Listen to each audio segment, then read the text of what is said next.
안녕하세요. 법무법인 사내 산지기 변호사입니다. 이번 편에서는 산지기 변호사 성범죄 대처법 시리즈 6 신속한 대응으로 입건을 면하거나 형식적 각하 처분으로 사건이 종결되는 경우에 대해서 말씀드리겠습니다. 모든 범죄 행위가 입건되는 것은 아닙니다. 또한 고소고발로 입건되었어도 각하라는 형식적 처분으로 사건이 종결되어 형사처벌과 보완처분을 받지 아니하는 경우도 있습니다.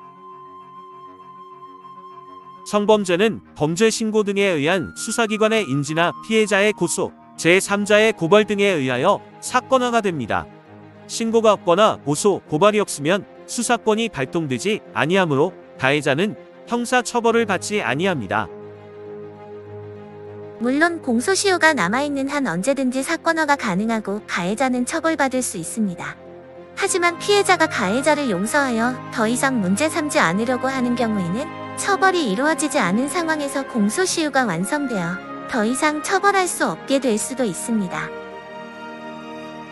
고소고발 사건의 각하제도는 고소고발 이후 형사 절차의 진행을 원하지 아니하는 고소고발인의 의사가 반영된 것으로도 보입니다.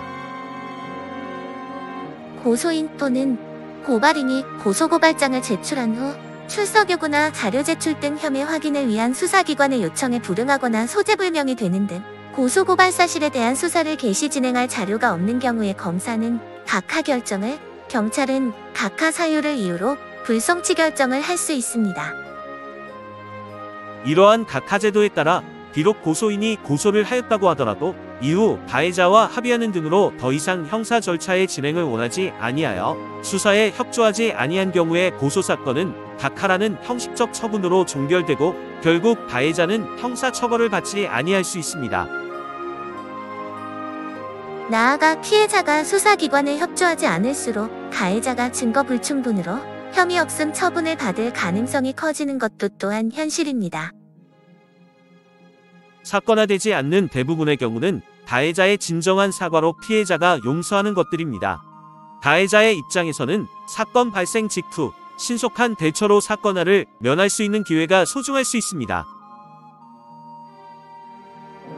하지만 사건화를 피하기 위하거나 피해자의 용서를 받기 위한 무리한 행위가 2차 가해 행위가 될 수 있고 증거를 인멸하는 행위로 비춰질 수 있으므로 극도의 주의가 필요합니다.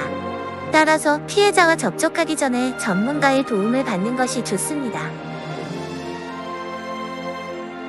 또한 진정한 사과나 반성 없이 많은 금전만으로 합의하려는 태도는 사회적 공분을 살 수 있어 오히려 불리한 양형 사유가 될 수 있음에 유의해야 합니다. 피해자의 입장에서도 항상 사건화가 바람직한 것은 아닙니다.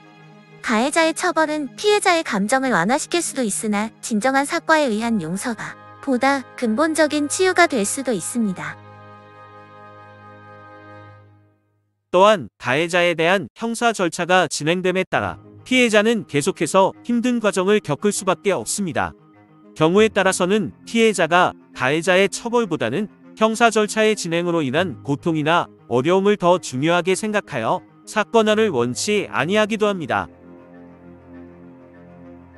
수사기관은 사건 발생 직후 가해자가 피해자를 회유하여 사건화를 막거나 사건을 왜곡시킬 시간적 여유를 주지 아니하도록 피해자를 신속히 조사하거나 피해자를 위한 원스톱 지원 서비스 제도 등을 시행하고 있습니다.